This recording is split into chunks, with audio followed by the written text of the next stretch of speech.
서로 인사 좀 나누겠습니다. 주님의 이름으로 사랑합니다. 주님의 이름으로 축복합니다.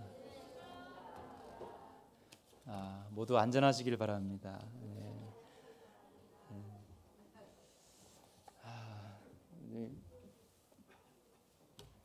이제 밤새 여러분 많이 걱정했죠. 이제 재운면 불이면이 좀 잠기면서 용담댐으로 잠기면서 많이 좀 힘들었는데 뭐 마음이 다들 좀 무거웠을 겁니다.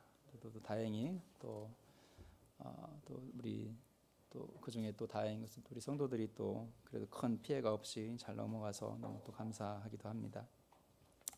모두들 괜찮으시죠?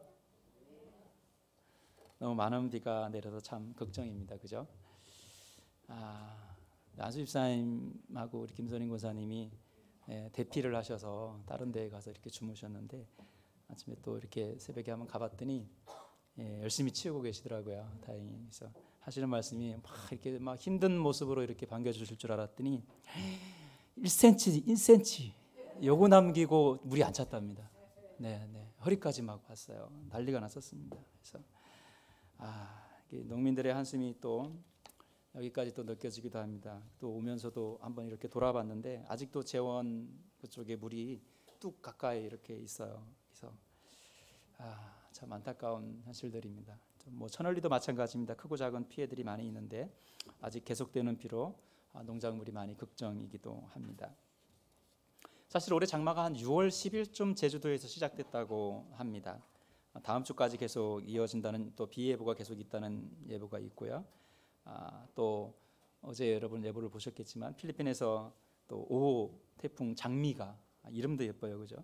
장미라는 태풍이 다시 발생했습니다. 앞으로 어떤 경로로 올라올지 참 걱정이 아닐 수가 없습니다. 우리나라 곳곳에 문란으로 인해서 농작물이 침수되고 또 산사태가 일어나고 도로가 붕괴되는 일들이 일어나면서 인명 피해도 많이 생기고 있습니다. 참으로 안타까운 일들이 우리에게 아주 가깝게 다가오고 있는 모습들을 눈으로 보고 있습니다. 이러한 현상은 우리나라뿐만 아니라 세계 곳곳에서 일어나고 있습니다. 이웃나라 중국과 또 일본에서도 문란으로 난립니다. 또 중국의 자연재해는 우리나라 기사보다 더 많이 올라올 정도로 세계적인 또 관심을 보이고 있는 것이 사실입니다. 어제는 또 이런 기사가 났어요. 알프스의 대빙하가 붕괴될 위험이 있다. 이렇게 얘기합니다. 또 주민들이 대피했다고 합니다. 호주에서는 또 눈이 내렸다는 또 기사를 봤습니다. 러시아에서는 대형 산불이 났고요. 또 지진과 화산 폭발로 인한 자연재해가 이곳저곳에서 들려오기도 합니다. 중동 지역에서 발생하는 또 메뚜기 떼가 또 애굽의 재앙을 생각나게 한다라는 기사도 또 봤습니다. 당장 우리는 코로나로 또 자유롭지 못하고 앞으로도 더 심한 어려움들이 올 것이라는 생각을 다들 하고 있습니다. 만반의 준비를 하고 있고 이런 일들이 쉽게 끝나지 않을 것이라는 걸 우리는 짐작하고 있습니다. 그 위험이 우리와는 별로 상관이 없다고 생각했지만 점점 우리와 가까워지는 모습을 피부로 느끼고 있는 것이 사실입니다. 이러한 현상들의 원인은 인간이라는 사실을 우리는 피부로 느끼지 못하고 있습니다. 우리 때문이다 이렇게 많은 사람들이 얘기는 하고 있지만 나 때문이다 이렇게 생각하지는 않는 것 같아요. 우리가 창조된 지구의 원형을 잘 보존하지 못하고 더 많은 것을 얻으려는 욕심으로 다가온 재앙이 이제 피부로 와닿고 있는 것입니다. 하나님은 창세기에서 6일 동안 천지를 여러분 창조하셨습니다. 그죠? 또 창조된 하루의 모습을 보시면서 마지막에 이런 감탄사를 하셨죠. 좋았더라 이렇게 말씀하십니다. 그리고 아주 흡족해 하셨습니다. 그리고 마지막으로 인간을 만드시고 그동안 만드신 모든 것을 정복하고 다스리라 라고 말씀하십니다. 우리는 여기에 정복하라 다스리라 라는 의미를 너희 마음대로 해라 이런 오해로 살고 있지 않나 하는 생각을 해봅니다. 하나님이 인간에게 최적화된 천지를 만드시고 그 모든 것에 이름을 붙이시고 다스리라고 하신 것은 그것들을 돌보라는 의미이지 정복해서 지배하라는 의미가 아닙니다. 수없이 많은 지화자원을 개발하고 또 핵을 만들고 무기를 만들고 집을 짓고 또 차를 만들고 배를 만들면서 인간의 삶은 점점 편해지는 듯하지만 자연의 파괴는 우리의 삶을 더 이상 윤택하게 하는 것이 아니라 우리를 돌이킬 수 없는 길로 몰고 간다는 사실을 우리는 이제 알고 있습니다. 생태학자인 맥 웨이그라는 사람이 우주 전체 혹은 이 세상은 하나님의 몸이다 이렇게 표현을 했습니다. 물론 여러 가지 논쟁이 있을 수 있겠지만 좀 적절한 비유가 아닌가 하는 생각을 해봅니다. 모든 생명이 하나님께로부터 왔다는 전제하에 우리가 누리고 있는 자연에 대하여 고귀하고 신비롭고 거룩하게 사용할 수 있어야 한다는 이야기입니다. 요즘 들어서 이런 자연 현상들의 모습을 보면서 교회마다 다시 창세기의 창조 원리를 이해하고 또 하나님 주신 자연에 대하여 우리가 소중히 여길 수 있는 삶을 살아가는 것이 신앙인들의 자세라고 말하는 사람들이 많습니다. 다시 하나님께서 만드신 그 자연, 왜 이렇게 만드셨나 하는 근본적인 모습을 바라보면서 신앙적인 삶의 모습을 살아가야 되지 않을까 하는 이야기들을 많이 합니다. 에스겔서 47장 8절에서 12절의 말씀을 보면 제가 한번 읽어드리겠습니다. 그가 내게 이르시되 이 물이 동쪽으로 향하여 흘러 아라바로 내려가서 바다에 이르리니 이 흘러내리는 물로 그 바다의 물이 되살아나리라. 이 강물이 이르는 곳마다 번성하는 모든 생물이 살고 또 고기가 심히 많으리니 이 물이 흘러 들어가므로 바닷물이 되살아나겠고 이 강이 이르는 각처에 모든 것이 살 것이며 또 이 강가에 어부가 설 것이니 또 좀 줄여서 12절에 보면 이렇게 말합니다. 강 좌우 가에는 각종 먹을 과실나무가 자라서 그 잎이 시들지 아니하며 열매가 끊이지 아니하고 달마다 새 열매를 맺으니 그 물이 성소를 통하여 나옴이라. 그 열매는 먹을 만하고 그 잎사귀는 약재가 되리라. 이렇게 성경 말씀에 이야기하고 있습니다. 자연의 법칙에 따라 살아가면 자연이 우리에게 주는 혜택을 그대로 누리고 또 강 속의 물고기 하나, 강 주변의 나무가 주는 풍성함과 수없이 많은 풀들이 우리의 약재가 되어서 다시 소생하고 회복시키는 자연의 법칙들을 이미 만들어 놓으셨습니다. 창세기를 통해서 하나님의 말씀을 통해서 이런 자연의 근본 원리를 통해서 우리의 삶의 모습이 다시 회복되고 은혜를 끼칠 수 있는 삶의 모습으로 살아간다는 것입니다. 그런데 오늘날 서울 한복판에서 길가에 풀 한 폭이 나지 않는 삶의 모습으로 살아가는 사람들에게 과연 이러한 이야기들이 피부로 와닿을 수 있을까 한번 생각해 봅니다. 그런 면에서 우리는 참 행복하고 또 하나님 주신 자연을 누리면서 살아간다는 것이 얼마나 기쁘고 감사한 일인지 모릅니다.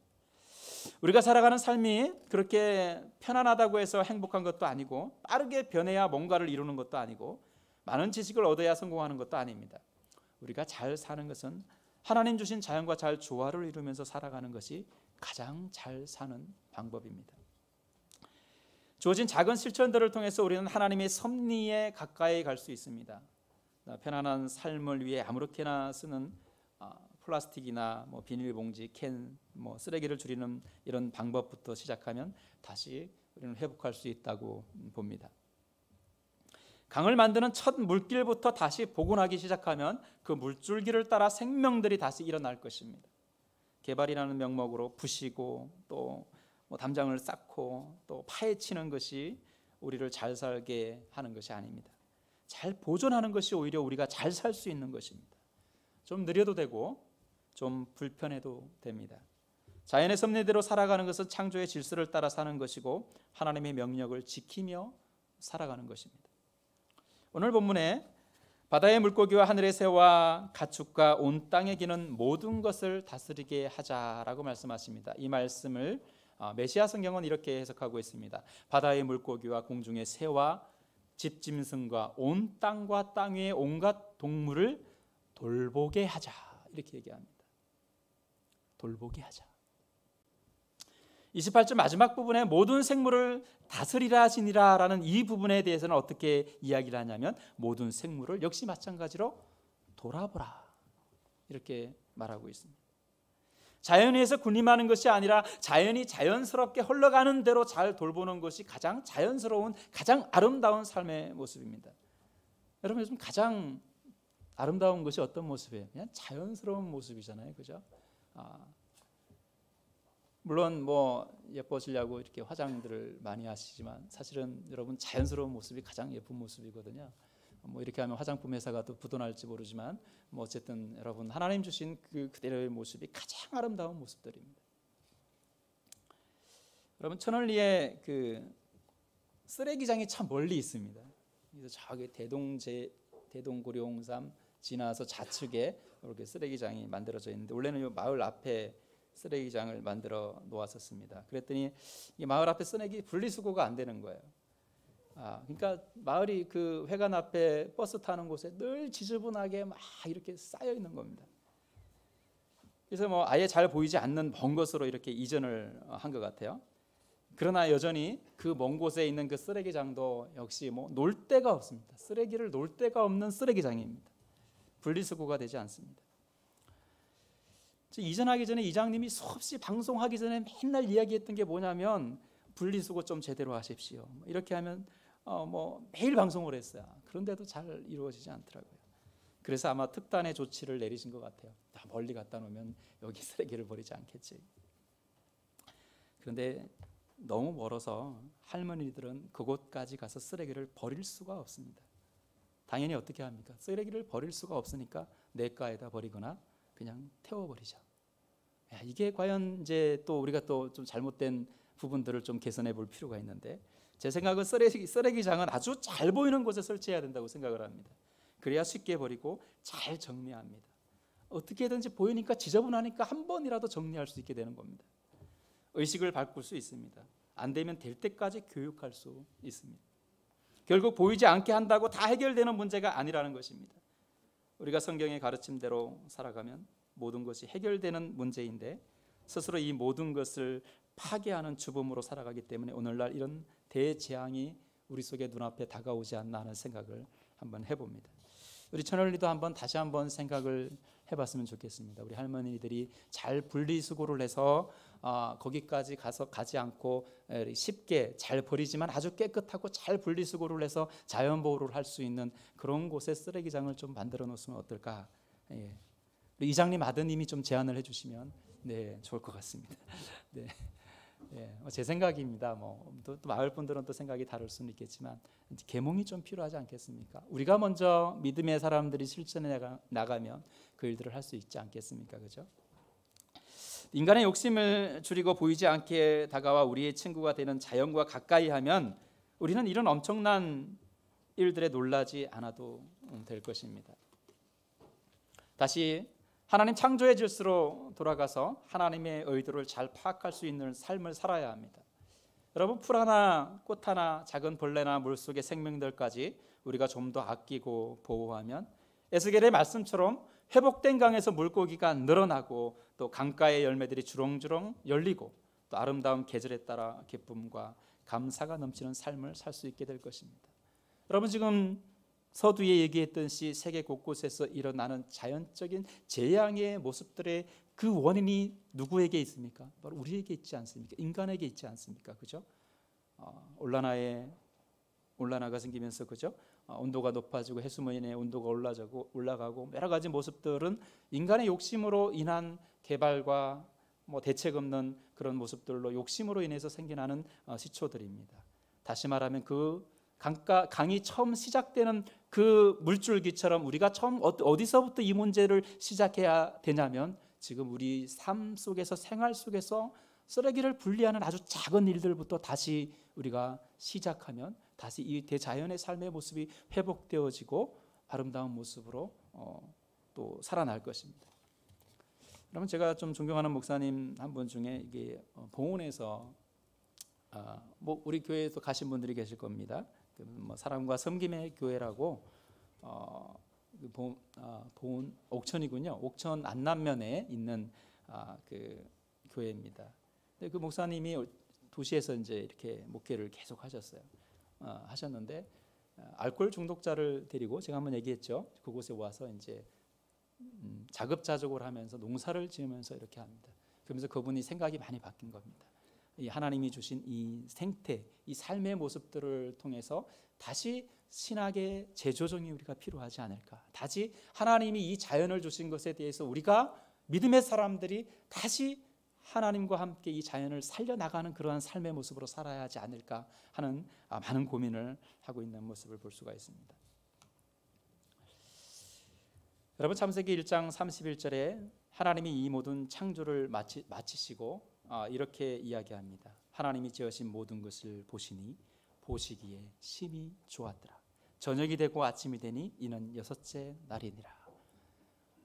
네, 첫째 날, 둘째 날 하나님께서 창조하셨을 때 좋았더라라고 아까 얘기했듯이 감탄사가 있었지만 여기 하나가 더 붙은 게 뭐예요? 심히 좋았더라. 너무 좋은 거예요.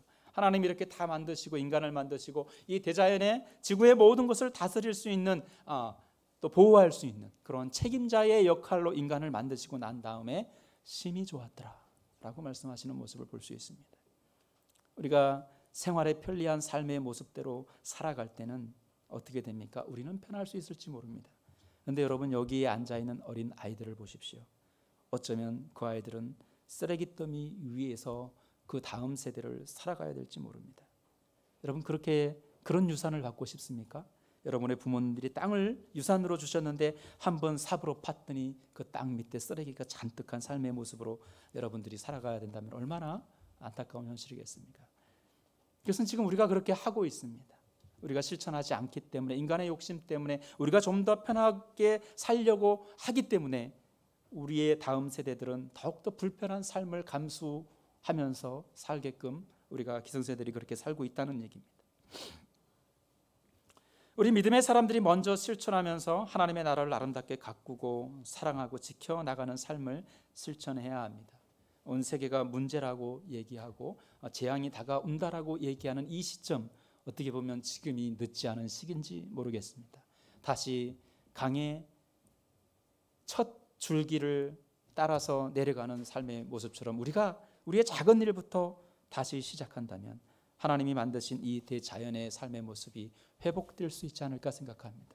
여러분, 오늘부터 여러분의 집에 돌아가셔서 이것은 믿음의 일이다, 하나님의 일이다, 하나님께서 우리에게 주시는 가장 기본적인 일이다라는 생각을 가지고 실천하시면 좋겠습니다. 온 세계가 몸살을 앓고 있지만 다시 회복의 길을 열어놓으셨습니다. 작은 것부터 하나 우리 다 함께 실천해 나가는 삶을 사시기를 간절히 축원합니다. 기도하겠습니다.